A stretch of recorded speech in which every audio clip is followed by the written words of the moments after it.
Kita akan teruskan pembahasan firman kita dari Kisah Para Rasul. Kita akan baca dari ayat 1 sampai ayat yang ke-11, Kisah Rasul pasal yang pertama ya. 2 minggu lalu kita bahas tentang introduksi dari kitab Kisah Para Rasul. Kisah Rasul pasal 1. Hai Theophilus, dalam bukuku yang pertama, aku menulis tentang segala sesuatu yang dikerjakan dan diajarkan Yesus, sampai pada hari ia terangkat. Sebelum itu, ia telah memberi perintahnya oleh Roh Kudus kepada rasul-rasul yang dipilihnya. Kepada mereka, ia menunjukkan dirinya setelah penderitaannya selesai. Dan dengan banyak tanda ia membuktikan bahwa ia hidup. Sebab selama 40 hari ia berulang-ulang menampakkan diri dan berbicara kepada mereka tentang kerajaan Allah. Pada suatu hari ketika ia makan bersama-sama dengan mereka, ia melarang mereka meninggalkan Yerusalem dan menyuruh mereka tinggal di situ menantikan janji Bapa. Yang dengan demikian katanya, telah kamu dengar daripadaku, sebab Yohanes membaptis dengan air, tetapi tidak lama lagi kamu akan dibaptis dengan Roh Kudus. Maka bertanyalah mereka yang berkumpul di situ, Tuhan, maukah engkau pada masa ini memulihkan kerajaan bagi Israel? Jawabnya, engkau tidak perlu mengetahui masa dan waktu yang ditetapkan Bapa sendiri menurut kuasanya. Tetapi kamu akan menerima kuasa kalau Roh Kudus turun ke atas kamu. Dan kamu akan menjadi saksiku di Yerusalem dan di seluruh Yudea dan Samaria dan sampai ke ujung bumi. Sesudah ia mengatakan demikian, terangkatlah ia disaksikan oleh mereka dan awan menutupnya dari pandangan mereka. Ketika mereka sedang menatap ke langit, waktu ia naik itu, tiba-tiba berdirilah 2 orang yang berpakaian putih dekat mereka, dan berkata kepada mereka, hai orang-orang Galilea, mengapakah kamu berdiri melihat ke langit? Yesus ini yang terangkat ke sorga meninggalkan kamu, akan datang kembali dengan cara yang sama seperti kamu melihat dia naik ke sorga. Mari kita berdoa minta Tuhan boleh memimpin waktu kita berikutnya. Kami kembali berdoa mohon kiranya Engkau boleh memimpin pemberitaan firman pagi ini Bapa. Kami memohon kiranya Roh Kudus-Mu boleh menyertai pikiran dan hati kami, untuk kami boleh dikaruniakan kebenaran dari firman Tuhan. Sesuatu yang tidak mungkin kami bisa pahami dari diri kami sendiri, tanpa belas kasih, tanpa kasih karunia, kemurahan dari Engkau ya Allah Roh Kudus. Kami karena itu menyerahkan pemberitaan ini ke dalam tangan-Mu.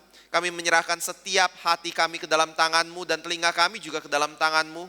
Pikiran kami juga ya Bapak. Dan kami juga berdoa menyerahkan hamba-Mu ke dalam tangan-Mu. Kiranya Engkau boleh beserta kami dan Engkau boleh memakai hamba-Mu untuk menyatakan kebenaran firman-Mu. Kami berdoa bersyukur hanya dalam nama Tuhan Yesus Kristus. Itu Tuhan dan Juru Selamat kami yang hidup. Amin. Bapak Ibu Saudara yang kasih Tuhan, pada waktu kita baca di dalam ayat pertama Kisah Para Rasul ini, di situ dikatakan, hai Theophilus, dalam bukuku yang pertama, aku menulis tentang segala sesuatu yang dikerjakan dan diajarkan Yesus sampai pada hari ia terangkat. Maka di dalam pengertian bahasa Indonesia mungkin kita bisa berkata, oh buku pertama dari yang ditulis oleh Lukas itu adalah Injil Lukas. Kalau begitu Injil Lukas adalah satu kitab yang berbicara mulai dari pelayanan Yesus Kristus ketika dia ada di dalam dunia ini sampai kepada dia mati dan bangkit lalu naik ke sorga. Itu adalah akhir dari Injil Lukas. Kita bisa mengerti hal itu dalam perspektif pertama seperti itu, atau pengertian pertama seperti itu. Lalu kemudian kalau kita tanya, Kisah Rasul itu tentang apa? Oh, Kisah Rasul itu mungkin adalah satu kitab yang berbicara tentang perkembangan dari gereja Tuhan yang ada di dalam dunia, mulai dari Yerusalem, Yudea, Samaria sampai ke ujung bumi. Dan itu sebabnya kita membutuhkan Kisah Rasul untuk memahami kenapa Injil yang semula ada di Yerusalem itu kepada orang-orang Yahudi bisa kemudian tersebar sampai kepada kita saat ini dan bahkan mungkin sampai kepada Yesus Kristus yang datang kedua kalinya. Selain itu, Yesus di mana? Dia di sorga. Apakah dia masih melayani dalam dunia? Dia bukankah sudah terangkat di sorga? Siapa yang melayani dalam dunia? Oh, mungkin kita bisa ngomong, oh Roh Kudus yang Tuhan utus untuk menyertai gereja di dalam pelayanannya tengah-tengah dunia ini. Tapi Bapak Ibu Saudara yang kasih Tuhan, kalau kita lihat di dalam terjemahan bahasa Inggris yang punya verb itu adalah kata kerja yang bisa kita lihat menunjukkan masa lampau, masa sekarang, masa akan datang, dan mungkin sesuatu yang aktif dan pasif seperti itu. Maka pengertiannya, buku pertama itu bukan sesuatu buku yang berakhir di kitab itu. Dan tidak ada suatu koneksi dengan kitab Kisah Para Rasul. Tetapi sangat punya koneksi yang erat dengan Kisah Para Rasul. Kita baca, saya bacakan bahasa Inggrisnya. The former treatise I made, O Theophilus, concerning all that Jesus began both to do and to teach until the day in which he was received up. After that he had given commandment through the Holy Spirit unto the apostle whom he had chosen. Jadi di situ ada kata penting yaitu began, yaitu memulai pelayanannya, memulai apa yang dia lakukan dan dia ajarkan.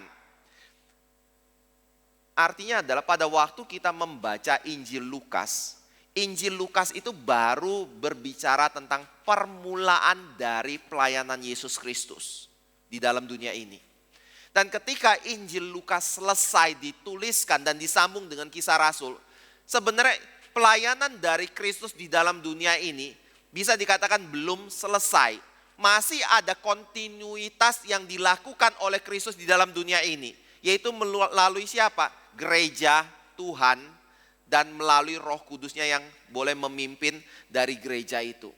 Jadi pada waktu kita melihat di dalam Kisah Para Rasul, kita jangan berpikir bahwa ini adalah satu pelayanan yang berbeda sekali dengan pelayanan Yesus Kristus. Tetapi Kisah Rasul ini adalah satu pelayanan yang dikerjakan oleh gereja yang tetap menjalankan apa yang menjadi visi dan misi dari Kristus atau beban yang Kristus berikan kepada gereja Tuhan. Dan ada Roh Kudus yang menyertai. Dan kalau kita memakai Injil Lukas punya prinsip, Markus berkata, sebenarnya sampai pada hari ini, prinsip yang tadi saya katakan di awal itu menunjukkan kalau Kristus sendiri yang masih bekerja melayani di dalam dunia ini. Dia melakukan dan dia mengajar firman kepada orang-orang yang ada di dalam dunia ini dan juga orang-orang Kristen yang ada di dalam gereja Tuhan. Boleh buka di dalam Markus pasal yang ke-16.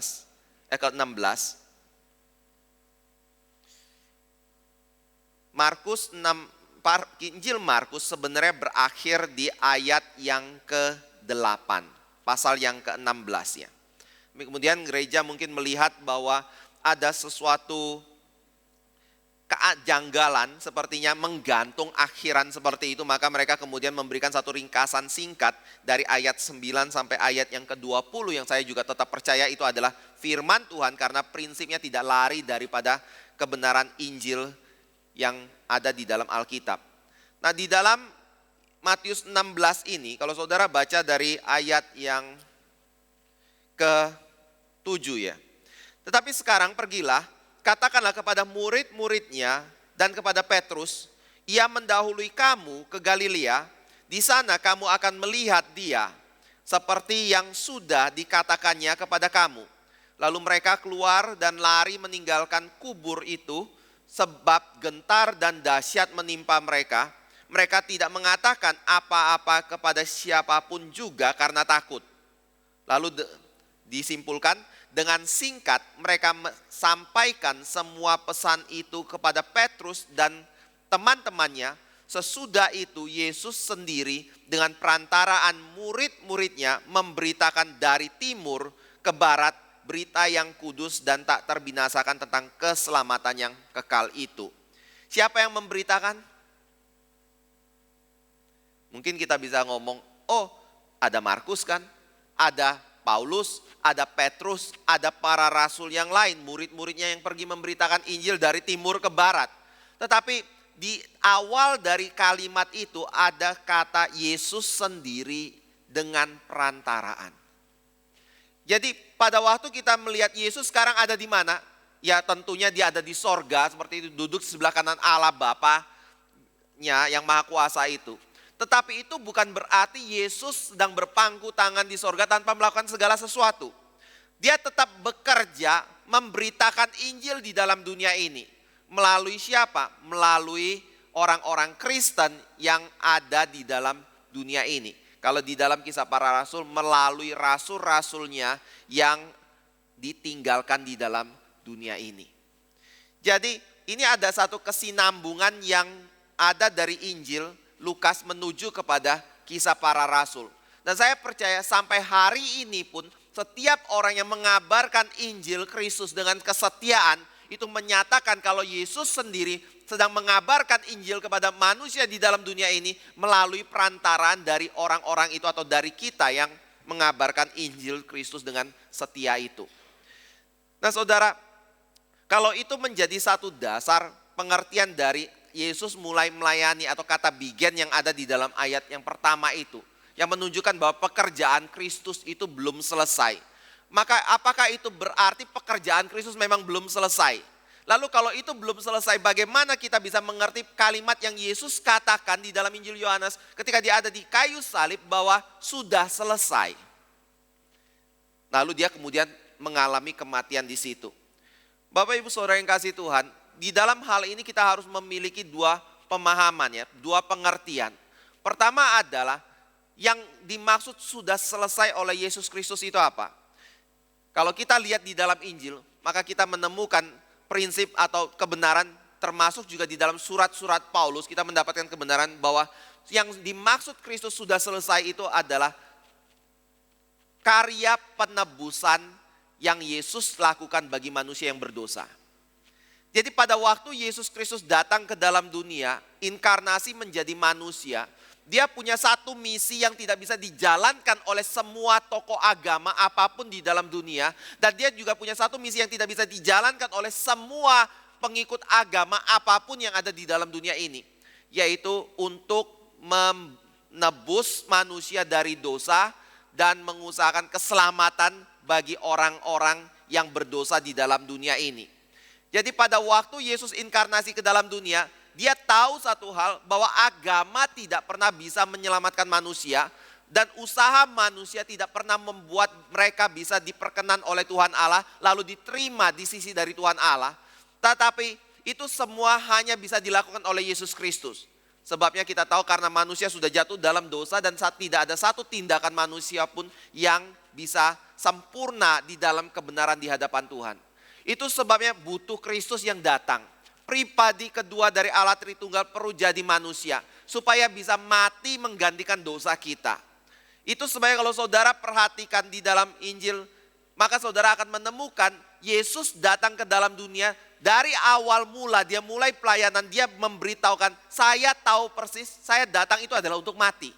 Mati bagi dosamu. Dan dia tahu persis dia harus mati di Yerusalem. Untuk menebus dosa itu. Makanya kalau saudara lihat dari Injil Lukas, saudara akan menemukan ketika murid-murid sudah memiliki satu pengakuan bahwa Yesus adalah Mesias, anak Allah yang hidup.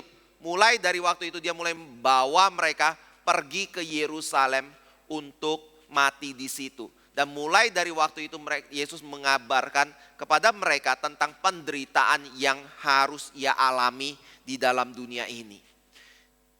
Jadi pada waktu kita bicara, apa yang dimaksud oleh Yesus ketika dia berkata sudah selesai? Maksudnya adalah penebusan dosa sudah selesai. Kematian dia di atas kayu salib itu sudah final untuk membuat setiap orang yang ada di dalam Kristus atau yang percaya kepada Yesus Kristus pasti diselamatkan. Pasti memiliki hidup yang kekal. Pasti dosa-dosanya tidak akan lagi diperhitungkan oleh Allah di hari penghakiman nanti. Saudara bisa lihat itu di dalam Roma 8 ayat yang pertama. Di situ Paulus berkata bahwa di dalam Kristus tidak ada lagi penghukuman di situ. Saudara bisa lihat di dalam Ibrani pasal yang ke-10, di situ dikatakan bahwa Kristus mati satu kali cukup untuk menebus dosa selama-lamanya. Baik yang kita lakukan sebelumnya, waktu kita sekarang lakukan dosa, atau dosa yang kita belum lakukan di dalam kehidupan kita. Karena pada waktu Kristus mati di atas kayu salib, dia bukan hanya sebagai manusia yang mati, tetapi dia adalah Allah yang menjadi manusia yang mati di atas kayu salib itu. Sehingga dia memiliki kuasa untuk mengampuni dosa dan membawa kita diperdamaikan dengan Tuhan Allah. Dan kuasanya itu adalah kuasa yang bisa menebus manusia mulai dari zaman Adam sampai kepada zaman ketika Yesus datang kedua kali. Mulai dari dosa yang dulu kita lakukan, sekarang kita lakukan, dan yang akan kita lakukan di kemudian hari. Itu adalah janji Tuhan. Itu sebabnya kalau saudara baca di dalam Injil Yohanes pasal 14, Yesus dengan begitu pasti dan yakin berkata kepada gerejanya, kamu jangan khawatir, kamu jangan takut ketika kamu mengalami kematian. Karena apa? Bagi orang Kristen yang ada di dalam Kristus, kematian itu adalah satu pintu gerbang untuk kita dipersatukan dengan Kristus. Dan kematian itu berarti tugas kita di dalam dunia ini sudah selesai. Dan Kristus sendiri datang untuk menjemput kita dan tinggal bersama-sama dengan dia di rumah yang dia sudah persiapkan bagi kita di sorga. Itu adalah satu jaminan yang Tuhan berikan. Nah, semua ini bisa terjadi karena apa? Karena yang menebus dosa kita itu bukan manusia saja, tetapi dia juga adalah Allah yang sejati. Karena yang menebus kita itu adalah pribadi yang kepadanya kita berdosa dan kita musuhi. Atau kita berseteru dengan dia. Makanya pada waktu dia datang ke dalam dunia, dia mengumumkan bahwa keselamatan itu sudah ada di dalam Kristus. Bahwa dosa diampuni di dalam Kristus. Bahwa ada satu kehidupan kekal di dalam Yesus Kristus. Maka kita bisa berpegang kepada perkataan itu sepenuhnya. Karena memang yang bicara itu adalah Tuhan Allah yang telah mencipta kita. Dan Tuhan Allah yang kepadanya kita telah berseteru kepadanya. Dan dia sendiri mengajukan pengampunan itu bagi diri kita. Makanya Yesus berkata sudah selesai. Dan saya percaya ini menjadi sesuatu yang setiap kita yang ada di dalam gereja mau menjadi orang Kristen. Karena kita paham bahwa apa yang menjadi pekerjaan penebusan Kristus itu sudah final. Yang membuat kita bisa memiliki satu kepastian iman di dalam Kristus dan keselamatan hidup kekal di dalam Yesus Kristus. Tetapi yang kedua ini seringkali kita pikir menjadi tanggung jawab dari beberapa orang saja di dalam gereja yang mendapatkan satu panggilan secara khusus untuk menjadi hamba Tuhan, penginjil atau pendeta di dalam gereja ini. Yaitu apa? Meneruskan tugas pelayanan dari Yesus Kristus di dalam dunia ini. Tapi saudara,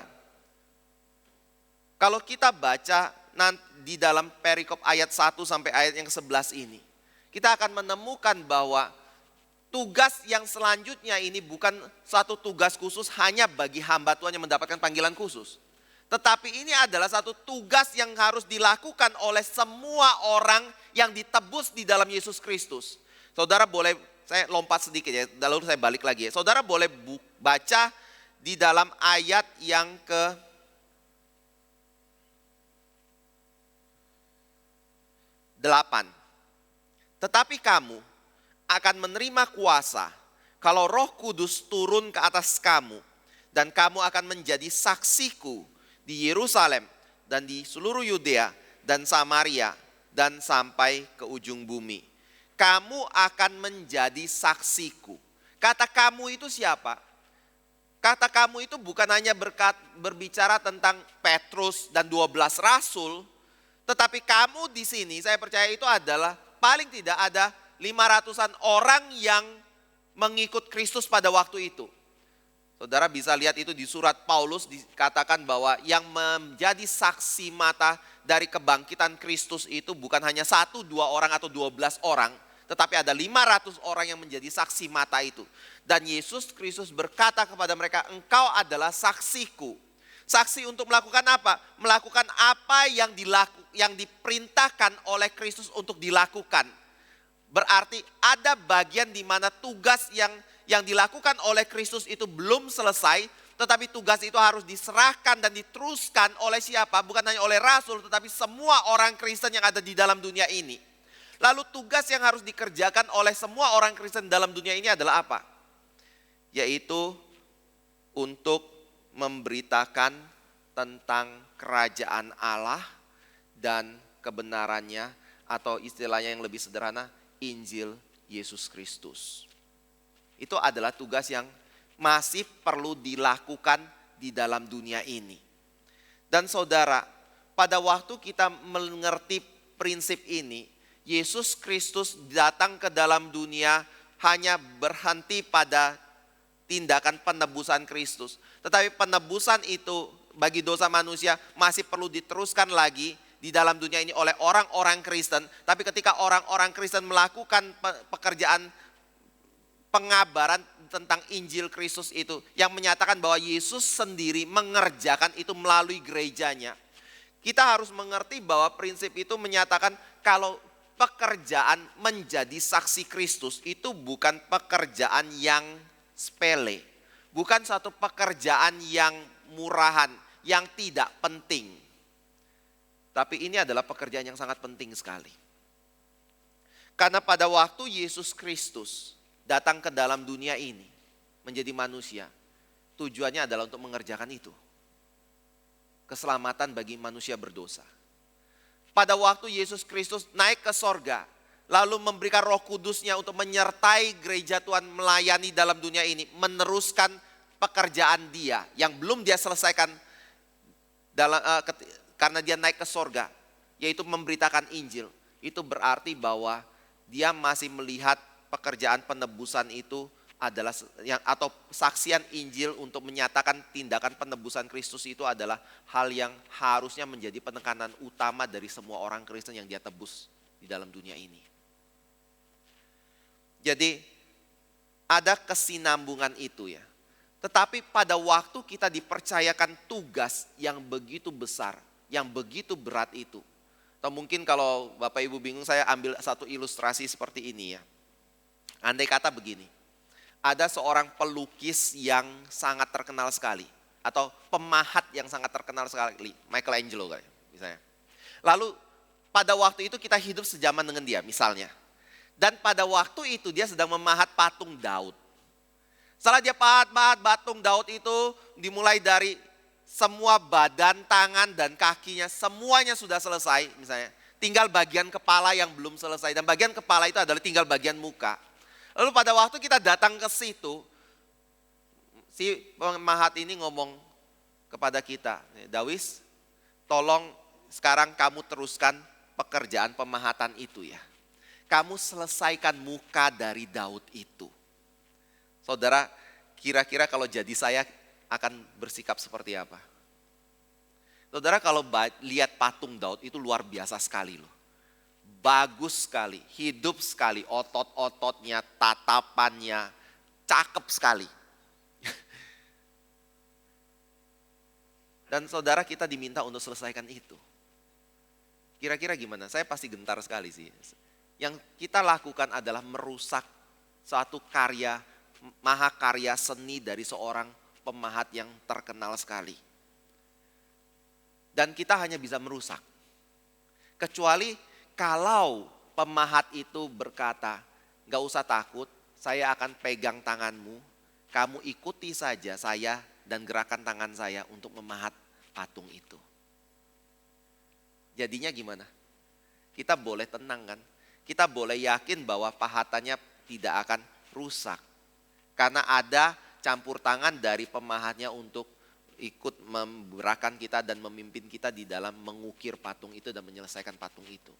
Itu yang dilakukan oleh Kristus bagi kita ya. Pada waktu Kristus meminta kita untuk memberitakan Injilnya atau meneruskan pekerjaannya di dalam dunia ini, maka Dia tidak tinggalkan kita, tetapi Dia terus menyertai kita melalui Roh Kudus-Nya untuk memberitakan Injil sampai pada akhir zaman. Tetapi untuk bisa melakukan hal itu ada persiapan-persiapan yang Kristus sedang harus persiapkan murid-muridnya untuk melakukan itu. Yang kita akan lihat dari ayat yang ketiga sampai ayat yang ke-11 ini. Yang pertama adalah satu persiapan dasar untuk mempersiapkan murid-muridnya di dalam pelayanan, yaitu pertama adalah mereka harus mengerti bahwa pelayanan yang mereka lakukan itu adalah pelayanan untuk memberitakan tentang kerajaan Allah. Saudara bisa lihat itu di dalam ayat yang ketiga ya. Kepada mereka ia menunjukkan dirinya setelah penderitaannya selesai, dan dengan banyak tanda ia membuktikan bahwa ia hidup. Sebab selama 40 hari ia berulang-ulang menampakkan diri dan berbicara kepada mereka tentang kerajaan Allah. Saudara bisa lihat itu di dalam Injil dari Matius, Markus, Lukas dan Yohanes. Ya, Markus juga ada di situ. Saudara akan menemukan setelah Yesus bangkit dari kematian, Yesus tidak langsung naik ke sorga, tetapi dia masih tinggal di dalam dunia ini selama 40 hari. Lalu selama 40 hari itu apa yang dia lakukan? Mungkin satu sisi kita bisa ngomong dia sedang membuktikan kepada murid-muridnya kalau dia bangkit dari kematian. Tetapi saudara, ada hal yang lebih penting yang Yesus juga kerjakan dari sekedar membuktikan kalau dia bangkit dari kematian, yaitu menyatakan berkenaan dengan kebenaran yang dinubuatkan Nabi Tuhan tentang diri dia dan berita yang dia sedang kerjakan di dalam dunia ini selama dia hidup dan untuk diteruskan oleh murid-muridnya, yaitu tentang kerajaan Allah. Makanya kalau saudara perhatikan ya, di dalam ayat yang ke-6, pada waktu murid-muridnya itu melihat Yesus akan pergi meninggalkan mereka, atau Yesus menjanjikan untuk membaptis mereka dengan Roh Kudus, mereka konotasinya langsung dikaitkan dengan kitab Yoel tentang Pentakosta. Lalu di dalam kitab Yoel tentang Pentakosta itu, setelah Roh Kudus diberikan akan terjadi kerajaan Allah itu datang dan dipimpin oleh Mesias. Dan itu membuat mereka kemudian bertanya kepada Yesus Kristus, Tuhan, maukah engkau pada masa ini memulihkan kerajaan bagi Israel? Jadi pada waktu mereka melihat Kristus bangkit dari kematian, lalu Kristus kemudian memberitakan tentang kerajaan Allah, itu membuat mereka pengharapannya bangkit kembali, dan mereka berpikir janji Tuhan tentang kerajaan Mesias itu akan segera terjadi. Dan mereka mau tanya, kapan itu terjadi? Jadi ini menjadi satu dasar kita berkata bahwa selama 40 hari itu Yesus meneruskan pengajarannya yang belum dipahami oleh murid-muridnya ketika dia mati di kayu salib.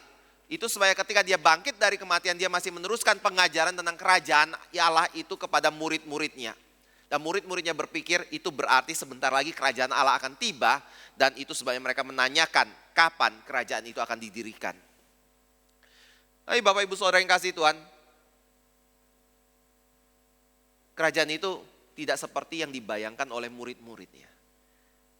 Tidak seperti yang dipikirkan dan dipahami oleh orang-orang Yahudi pada waktu itu.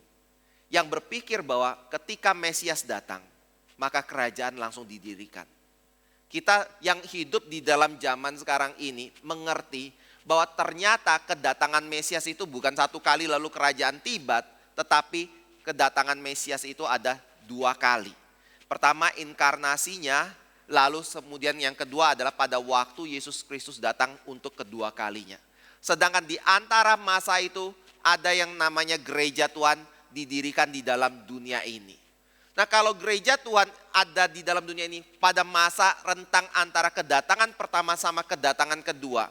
Tanyanya adalah kenapa Kristus berbicara tentang kerajaan Allah? Apa hubungannya kerajaan Allah dengan gereja? Apakah saat ini kerajaan Allah itu masih sudah berkuasa di dalam dunia, atau kita masih harus menantikan tentang satu hari ketika Yesus datang untuk mendirikan kerajaannya di dalam dunia ini? Itu sebabnya saat ini kerajaan belum datang, Yesus belum memerintah, tapi suatu hari nanti baru kerajaan akan datang dan Kristus akan memerintah di situ. Bapak Ibu Saudara yang kasih Tuhan, kalau kita lihat di dalam Injil Lukas, Yesus ada berkata seperti ini, pada waktu aku melakukan mukjizat, menyatakan kuasa, mengusir setan, itu berarti kerajaan Allah sudah tiba. Dan pada waktu Yesus melayani, dia memberitakan bertobatlah engkau karena kerajaan Allah, memang di bahasa Indonesia terjemahkan sudah dekat, atau istilah dalam bahasa Inggris at hand, sudah di tangan. Dan dinyatakan oleh si Tuhan Yesus dengan menyatakan ketika setan diusir, ditaklukkan, penyakit disembuhkan, itu berarti sebenarnya kerajaan Allah sudah tiba. Dengan tibanya dari raja dari kerajaan Allah itu di dalam dunia ini. Tapi Kristus kan di sorga. Kita nggak lihat dia. Kita nggak ngelihat ada kerajaannya di dalam dunia ini yang didirikan dengan mungkin pasukan malaikatnya. Atau orang-orang percaya telah meninggal sebelum kita, seperti itu. Bapak Ibu Saudara yang kasih Tuhan, dalam hal ini kita harus melihat Alkitab berkata kerajaan Allah itu memang suatu hari akan datang dengan Kristus datang kembali kedua kali dan masuk ke dalam langit dan bumi yang baru. Tetapi Alkitab juga menyatakan sebenarnya hari ini, saat ini, Yesus tetap masih memerintah di dalam dunia ini sebagai raja. Melalui cara bagaimana? Kepada siapa? Yaitu melalui orang-orang yang beriman kepada dia. Itu adalah orang-orang yang dikatakan Kolose dipindahkan dari kerajaan gelap masuk ke dalam kerajaan anaknya. Dan kemudian mereka yang ada di dalam kerajaan anaknya ini kemudian hidup di dalam satu ketaatan kepada peraturan yang ada di dalam kerajaan Allah itu. Atau kerajaan Kristus. Itu caranya. Jadi pada waktu kita bilang Yesus bicara tentang kerajaan Allah. Dan kerajaan Allah itu kapan akan didirikan? Sudah didirikan. Dan apakah Yesus masih memerintah? Masih memerintah. Dia dari sorga memerintah kita dengan cara seperti apa? Yaitu melalui kehidupan dari orang-orang Kristen yang menundukkan dirinya di bawah kuasa dari Kristus. Pemerintahan dari Yesus Kristus. Itu sebabnya Bapak Ibu Saudara yang kasih Tuhan, salah satu penguji dari seseorang itu ada di dalam kerajaan Allah atau tidak, dilihat dari ketaatan dia kepada perkataan Yesus.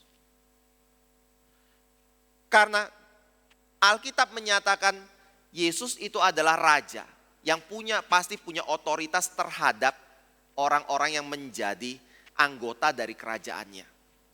Dan saya senang sekali ketika membaca pengertian ini dalam konsep kerajaannya.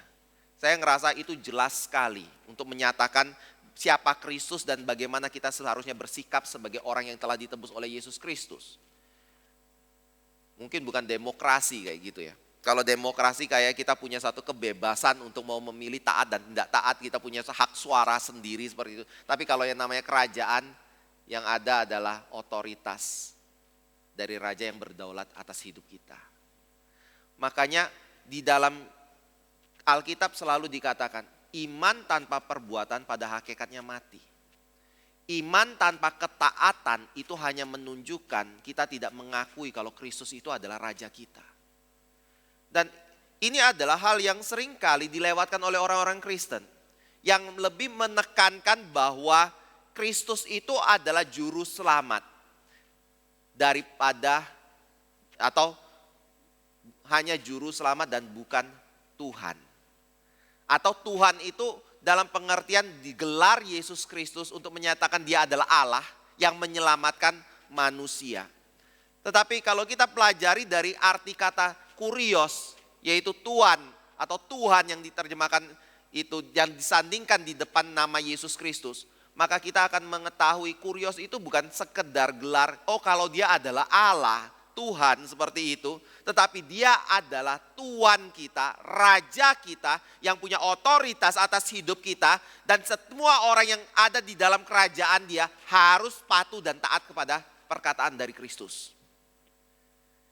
Jadi ini yang harus diberitakan oleh Rasul. Bahwa kerajaannya sudah ada, sudah tiba. Kamu harus percaya kepada dia. Kamu harus ada di dalam Kristus. Karena di dalam Kristus mungkin ada satu kehidupan yang kekal. Dan ada keselamatan di situ. Dan siapa orang yang percaya kepada Kristus yang memiliki hidup yang kekal? Adalah orang yang menundukkan diri di bawah otoritas dari raja yang menjadi pemilik dari kerajaan Allah itu. Jadi prinsip pertama adalah murid-murid dibawa untuk mengerti kembali bahwa apa yang mereka beritakan itu adalah berkenaan dengan kerajaan Allah. Injil itu adalah untuk membawa mereka masuk ke dalam kerajaan itu. Tetapi setelah itu bukan hidup menurut daripada keinginan dan kehendak mereka sendiri. Tetapi mereka harus hidup menurut keinginan dan kehendak dari Kristus yang adalah raja atas hidup mereka. Lalu yang kedua adalah yang juga sangat penting, Yesus mau menyatakan kepada murid-muridnya kalau dia adalah pribadi yang tidak terus ada di dalam kubur, tetapi dia adalah pribadi yang bangkit dari kematian seperti yang dia nyatakan kepada murid-muridnya itu. Yang menunjukkan bahwa apa yang menjadi pengajaran dia ketika dia ada di dalam dunia itu adalah benar. Saudara, misalnya pada waktu Yesus dalam dunia berkata, "Aku adalah Allah, aku dan Bapa adalah satu. Dan aku memiliki kuasa untuk mengampuni dosa manusia." Kalau dia kemudian disalibkan mati, lalu dia tidak pernah bangkit dari kematian. Murid-muridnya akan berbicara apa dan orang-orang akan berbicara apa tentang pengajaran kalau Yesus adalah Allah, dia dan Bapa adalah satu dan dia memiliki kuasa untuk mengampuni dosa. Saya yakin mereka akan ragu. Mereka akan ngomong betul Yesus dan Allah itu, Yesus itu adalah penipu. Karena pada waktu dia berkata dia dan Allah adalah satu, dia sedang mengerjakan pekerjaan dari Bapanya yang di sorga. Tapi sekarang dia ada di dalam kubur, itu hanya membuktikan kalau dia dan Bapa tidak satu. Kenapa bisa begitu? Karena Bapa adalah sumber hidup, dan kalau dia dan Bapa adalah satu berarti Yesus pun adalah sumber hidup. Kalau dia betul-betul mengajarkan kebenaran kalau dia dan Bapa adalah satu dan dia diutus oleh Bapa untuk mengajarkan tentang atau memberitakan tentang Injil Tuhan. Lalu dia mengajarkan bahwa hari ketiga aku akan bangkit dari kematian. Ternyata dia tidak bangkit dari kematian pada hari yang ketiga. Itu berarti semua yang diajarkan itu bertolak belakang dengan apa yang dikehendaki oleh Bapa. Tetapi kalau Bapanya kemudian membangkitkan dia pada hari yang ketiga, itu menyatakan kalau semua yang dia ajarkan sebelumnya adalah kebenaran. Memang di dalam Kristus ada kebangkitan, memang di dalam Kristus ada pengampunan dosa, memang dia adalah orang yang diutus oleh Allah untuk menebus dosa manusia, memang dia dan Bapa adalah satu. Jadi kebangkitan itu menjadi peristiwa yang sangat penting sekali bagi Kristen dan juga bagi para rasul pada waktu itu. Karena itulah yang membuat mereka memiliki satu semangat untuk masuk ke dalam pelayanan. Dan mereka bahkan rela mati untuk mempertahankan kebenaran berita yang mereka kabarkan tentang kerajaan Allah. Makanya di situ Yesus harus selama 40 hari membuktikan kalau dia bangkit. Selain dari memberitakan tentang kerajaan Allah kembali kepada murid-muridnya. Dan ketika 40 hari itu dia memberitakan diri dia bangkit, menyatakan diri. Caranya bukan kepada satu orang tersendiri. Karena kalau satu orang tersendiri memang ada itu, mungkin kita bisa berpikir dia halusinasi. Dia membayangkan, saya pernah melayani ada orang yang mengatakan saya diperlihatkan mimpi oleh orang tua saya yang sudah meninggal itu masuk ke dalam sorga. Yang keluarga yang lain tidak dikasih mimpi itu. Lalu saya mau tanya, kamu kok bisa yakin mimpi itu menunjukkan kalau orang tuanya sudah diterima di dalam sorga? Kita nggak bisa yakin kan? Itu mungkin mimpi dia karena kerinduan hati dia yang besar itu. Tuhan ketika menampakkan diri, dia tidak menampakkan kepada satu orang. Dia bukan menampakkan diri hanya kepada dua orang.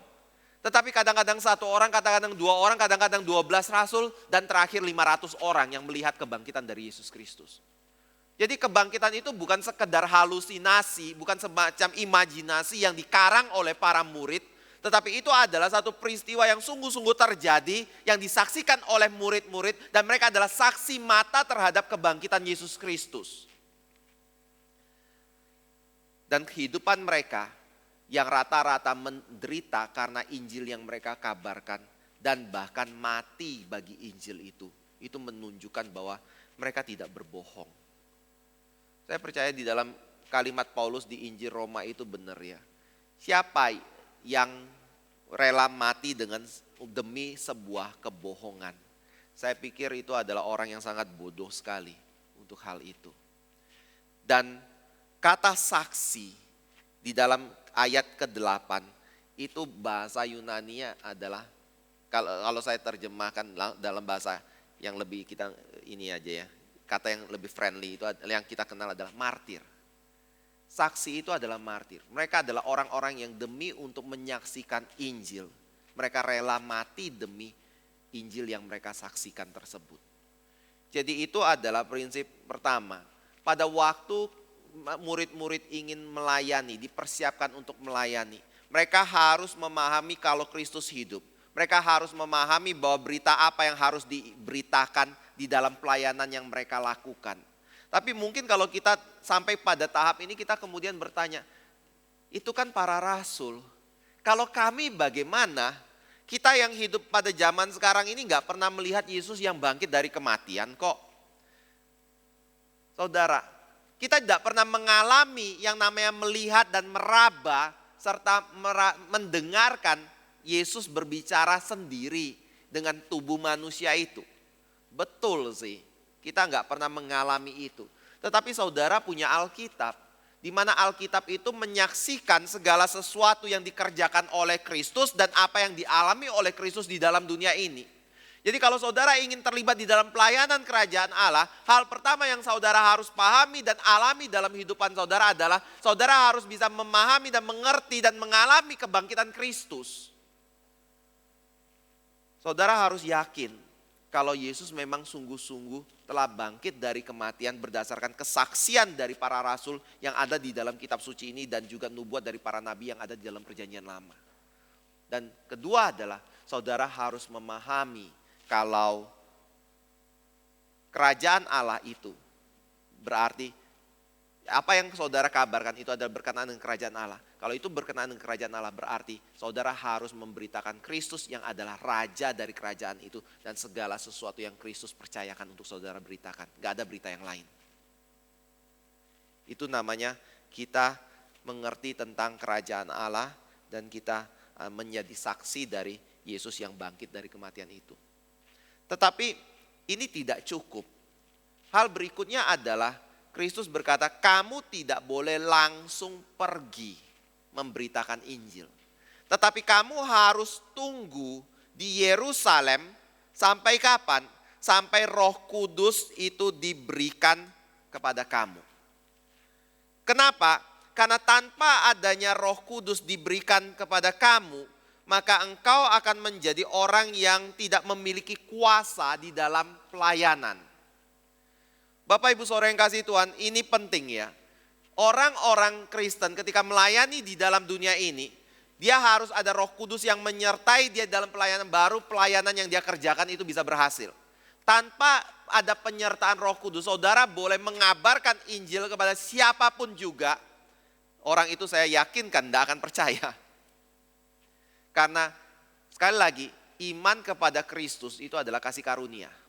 Dan kasih karunia itu menunjukkan itu adalah kuasa Tuhan yang bekerja untuk mempertobatkan orang. Dan kita butuh kuasa dari Roh Kudus untuk bekerja itu. Tapi di dalam hal ini, ada satu hal yang mungkin kita harus perhatikan. Itu kan bicara tentang para rasul. Para rasul adalah orang-orang yang memang disuruh tunggu untuk dibaptis dengan Roh Kudus agar mereka memiliki kuasa di dalam pelayanan. Bagaimana dengan kita? Apakah itu berarti kita pun di dalam melayani Tuhan, walaupun kita sudah percaya kepada Kristus, sebelum kita terjun di dalam pelayanan kita harus meminta ada Roh Kudus yang membaptis diri kita untuk bisa terjun di dalam pelayanan. Supaya kita memiliki kuasa di dalam pelayanan itu. Bapak Ibu Saudara yang kasih Tuhan, kalau masih ingat introduksi dari kisah para rasul, saya ada bicara kitab ini harus dimengerti sebagai satu kitab transisi, peralihan. Kalau itu adalah satu kitab peralihan, maka apa yang terjadi di dalam kisah para rasul ini adalah satu kejadian, khususnya di hari Pentakosta, itu adalah kejadian yang tidak berulang kembali. Karena Pentakosta itu menjadi satu peristiwa untuk menekankan kalau nubuat yang disampaikan oleh Nabi Yoel itu sudah digenapi. Dan sekarang kita hidup di dalam zaman perjanjian baru bersama dengan Tuhan. Kalau itu adalah benar, bagaimana dengan orang-orang Kristen yang hidup sekarang ini yang menerima percaya kepada Yesus Kristus? Apakah kita sudah memiliki Roh Kudus dalam hidup kita atau belum? Apakah kita harus masih mendoakan untuk meminta Roh Kudus diberikan bagi diri kita? Alkitab bilang tidak. Karena pada waktu kita percaya kepada Kristus, maka detik itu juga Roh Kudus sudah diberikan kepada diri kita. Saudara boleh buka di dalam dua bagian kitab suci. Satu di dalam 1 Korintus 12 ayat yang ke-13. 1 Korintus 12 ayat yang ke-13.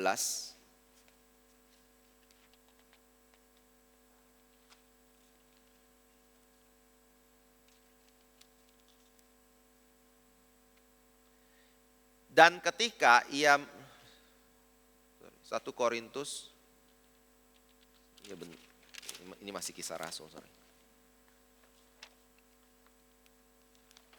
1 Korintus 12 ayat yang ke-13. Kita baca sama-sama ya. 2, 3. Sebab dalam satu roh kita semua, baik orang Yahudi maupun orang Yunani, baik budak maupun orang merdeka, telah dibaptis menjadi satu tubuh dan kita semua diberi minum dari satu roh. Ayat ini bicara tentang kehidupan dari orang-orang Kristen, baik itu Yahudi dan non-Yahudi, baik itu budak dan orang merdeka yang ada di Korintus. Lalu pada waktu Paulus berbicara tentang baptisan Roh Kudus, kapan itu terjadi di dalam hidup mereka? Kalau kita baca ayat 13, indikasinya adalah pada waktu mereka menjadi Kristen. Jadi pada waktu mereka menjadi orang Kristen, baik Yahudi, non-Yahudi, maupun budak dan orang merdeka itu percaya kepada Kristus, maka pada waktu itu mereka telah dibaptis menjadi satu tubuh dan diberi minum dari satu roh. Lalu saudara boleh bandingkan di dalam Roma 8 ayat yang ke-9. Roma 8 ayat yang ke-9.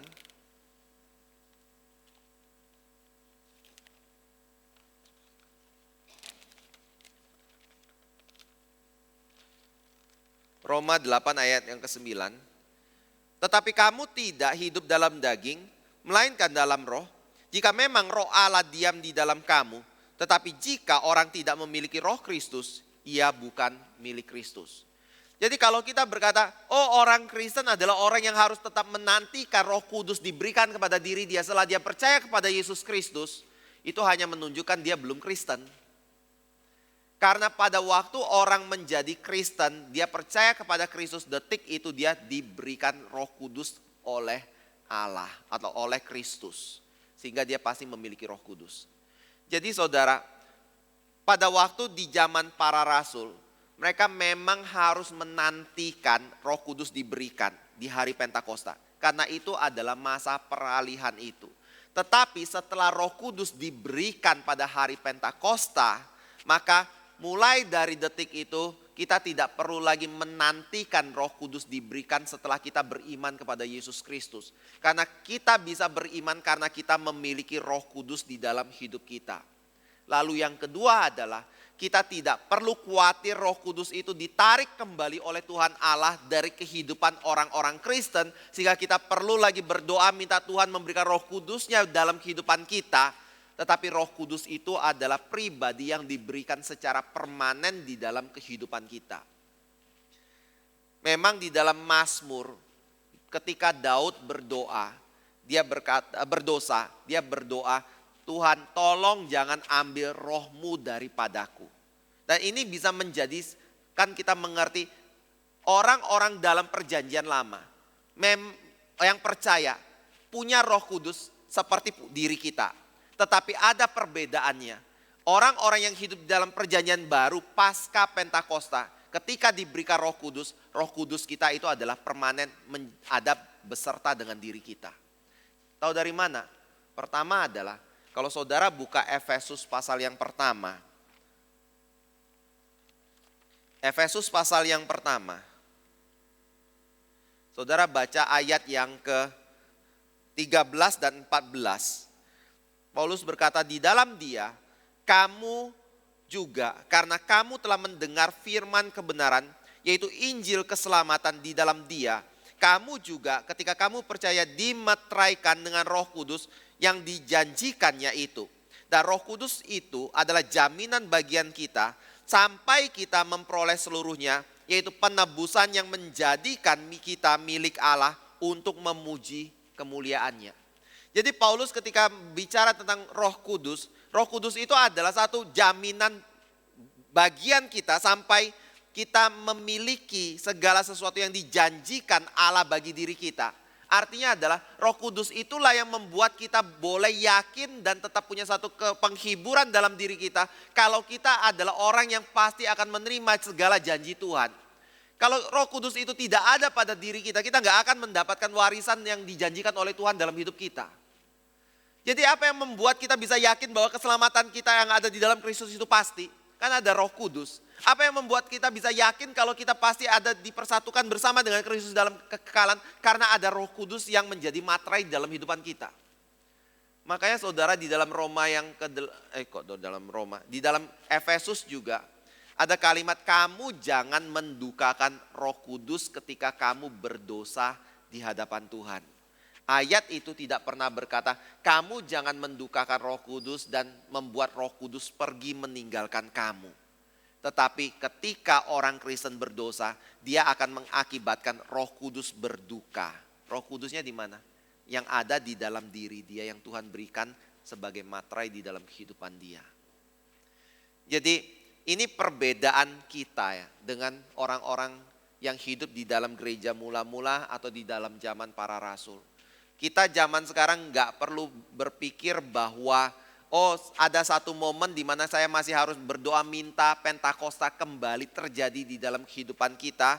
Karena kita baru percaya dan kita belum diberikan Roh Kudus sehingga tidak ada kuasa yang menyertai hidup kita. Roh Kudus sudah ada.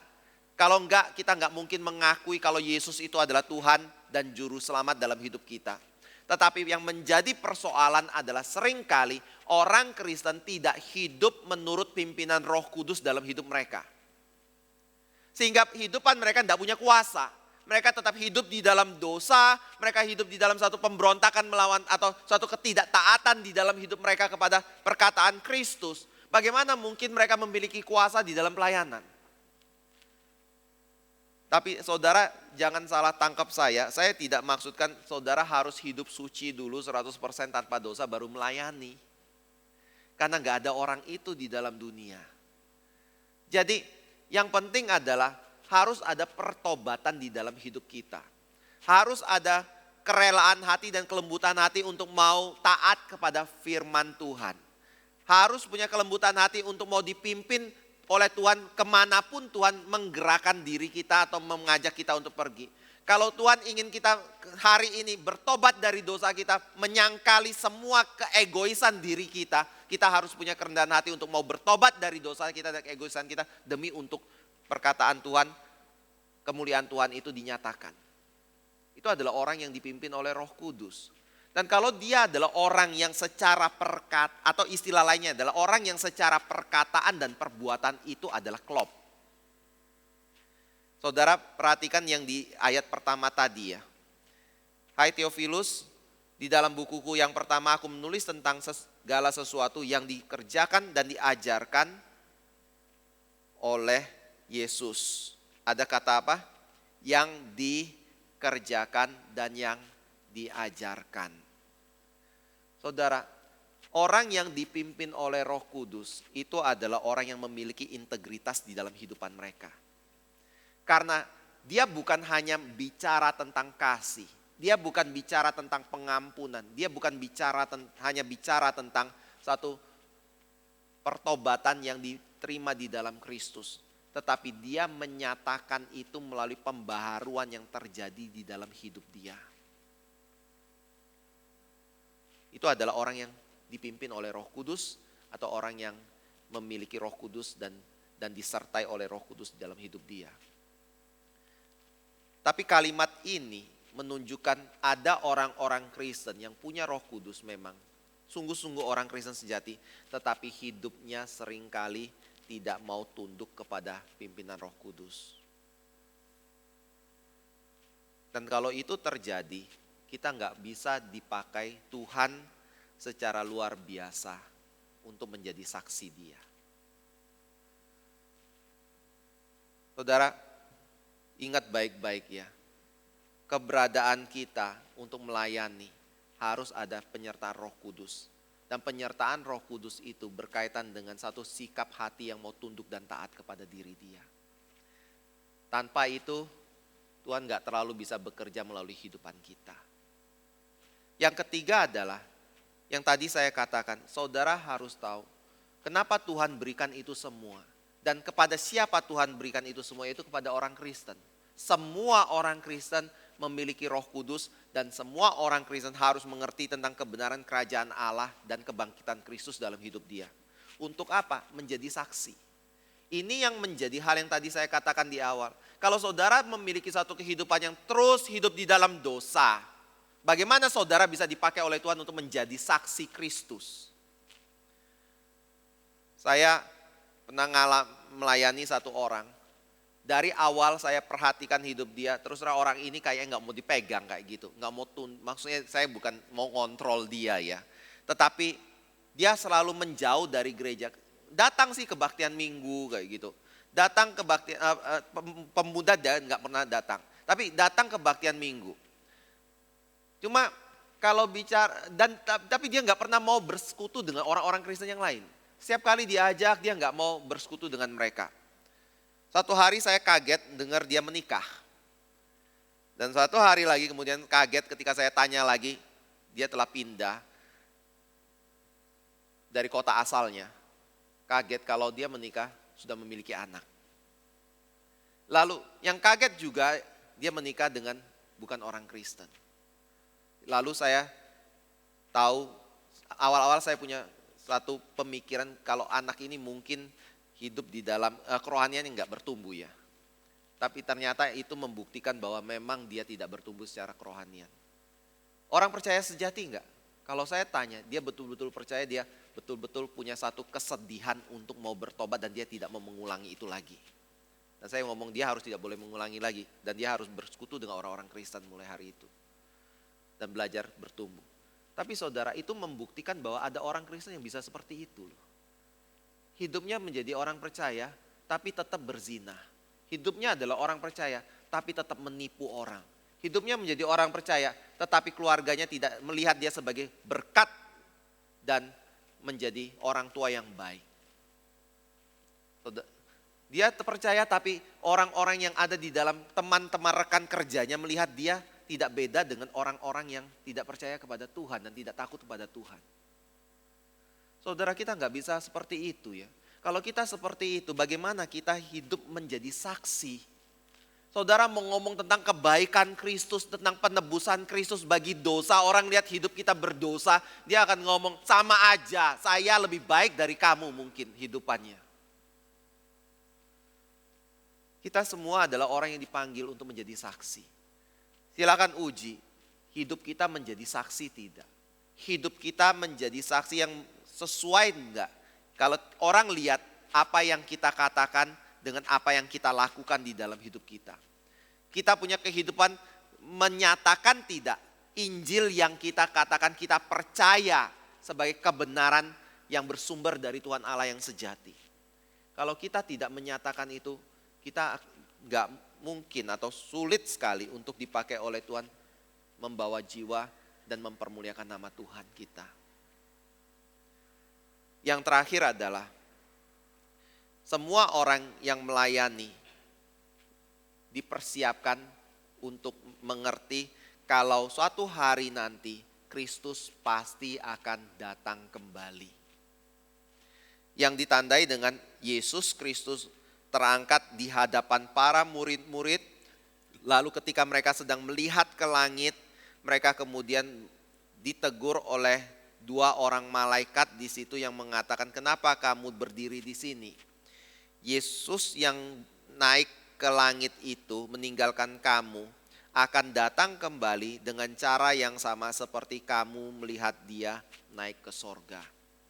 Artinya adalah pada waktu kita melayani, memberitakan tentang kerajaan Allah, itu adalah sesuatu berita yang pasti akan sungguh-sungguh tergenapi seperti yang disampaikan. Dan pada waktu kita mengalami penolakan dan segala sesuatu dalam hidupan kita karena berita itu, kita tidak perlu mengalami satu putus asa atau kemudian menyerah di dalam pelayanan atau bahkan menyangkali iman. Karena apa? Karena apa yang kita beritakan itu pasti terjadi. Buktinya apa? Yesus yang terangkat ke sorga itu akan kembali lagi persis seperti yang kamu lihat ketika dia naik ke atas sorga. Dan itu berarti bahwa apa yang diberitakan tentang kerajaannya itu adalah sesuatu yang pasti tergenapi pada waktu Yesus Kristus datang kedua kali. Dan pada waktu itu terjadi, kita boleh yakin kita ada di dalamnya. Dan semua orang yang menolak Kristus itu akan dihakimi oleh Kristus. Jadi waktu itu Yesus memberikan satu pengharapan bagi murid-murid. Suatu hope ya. Kalau pelayanan mereka itu tidak sia-sia. Segala kesulitan yang mereka akan hadapi itu tidak sia-sia. Karena mereka memang sedang melayani bukan hanya Raja Kristus di dalam aspek iman dari orang Kristen dan kepercayaan orang Kristen sepihak. Tetapi kita sedang melayani Raja di atas segala raja. Kita sedang melayani Tuhan yang menjadi Tuhan dari segala Tuhan yang ada di dalam dunia ini. Kenapa saya pakai istilah Raja di atas segala raja dan Tuhan di atas segala Tuhan? Apakah itu berarti banyak Allah-Allah lain yang ada di dalam dunia ini yang memang sungguh benar dan banyak pemerintah-pemerintah yang ada di dalam dunia ini yang sungguh benar? Jawabnya bukan, tapi saya mau mengatakan bahwa iman kita kepada Kristus itu adalah iman yang ditujukan kepada Allah yang mencipta langit dan bumi, satu-satunya yang esa yang tidak ada duanya. Dan dia adalah Raja yang memerintah itu. Jadi ketika saudara melayani dia, saudara bisa yakinkan diri saudara kalau dia ada di pihak kita. Dan makanya di dalam Roma pasal 5 itu dikatakan, kalau Tuhan di pihak kita siapa yang berani ngelawan? Gak ada. Dan itu membuat kita juga punya kekuatan untuk terus maju, saya percaya, untuk melayani walaupun banyak sekali kesulitan dan rintangan yang kita hadapi. Kiranya Tuhan boleh berkati kita ya melalui firman Tuhan pagi hari ini. Mari kita masuk dalam doa. Kami kembali berdoa bersyukur Bapa untuk firman dan kebenaran yang boleh Engkau sampaikan bagi kami. Kami sungguh bersyukur atas apa yang telah Engkau kerjakan di dalam kehidupan kami sebagai anak-anak-Mu. Dan kami juga bersyukur karena kami yang adalah anak-anak-Mu boleh dilibatkan di dalam suatu pekerjaan mulia yang menjadi hal penting yang Engkau sendiri pandang penting dan Engkau sendiri kerjakan di dalam dunia ini. Tolong kami ya Bapa untuk boleh hidup menurut dengan penilaian yang Engkau sendiri pandang penting, sehingga kami boleh menjadi saksi-saksi Kristus seperti yang Engkau rencanakan dan kehendaki dalam kehidupan kami. Tolong berkati anak-anak-Mu ini, sertai mereka satu persatu ya Bapa di dalam kehidupan keluarga, pekerjaan, dan pergaulan mereka. Pelayanan mereka di dalam gereja, keluarga mereka, sehingga mereka boleh senantiasa menjadi saksi Kristus yang membawa kemuliaan bagi nama Kristus. Dalam nama Tuhan Yesus Kristus kami berdoa dan bersyukur. Amin.